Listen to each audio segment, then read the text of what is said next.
నేను వస్తా మీ ఇంట్లో కూలి అనిపిస్తావు చూపు. మా నాయనకి డబ్బులు లేదు, నువ్వు అయితే ఉంటే అప్పించుకో. మీరు ఆయన చేసిన డబ్బు కథ ఎట్లా?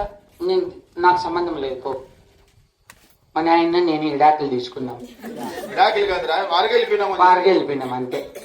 రే పిన్ చేయడు అప్పులు చేయడం కర్మ. సరేలేరా, మీరు ఆయన ఇవ్వాల్సిన అప్పు కథ నేను చూసుకుంటా గానీ నువ్వు మా దగ్గర పని చేస్తావు. చేస్తా. నీ సంసారం నీది, మీ నాయన సంసారం నీది, మీ నాయనది అంతే కదా నీ లెక్క.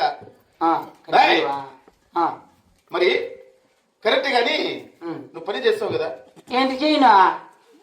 సరేలే, నువ్వు బాగా పని చేస్తే నీకు 1000 రూపాయలు ఇస్తావురా. అప్ప 7 రూపాయలు అప్ప.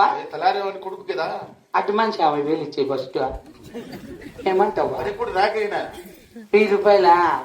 సరే ఎన్ని గంటలకు రావాలా? పొద్దున్నే 6 గంటలకు రావాలా? 6 గంటలకు రావాలంటే నువ్వు 3 గంటలకే లేచి సన్నీళ్ళు పోసుకొని శివుని గుడికి పోయి ఈ బూది పెట్టుకొని మా ఇంటికాడికి రా.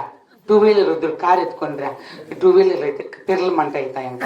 6 గంటలకు 3 గంటలకు వచ్చేయి, నన్ను లేపో. నేను లేను. 5 గంటలకు లేస్తా, మంగడుకుంటా, మళ్ళీ వచ్చేద్దాం ఇద్దరము కారులా. ఏమంటావా? మీ ఇంటికాడికి రావాల్సిన కర్మ నాకేముందిరా? పని 4 గంటలకు రా.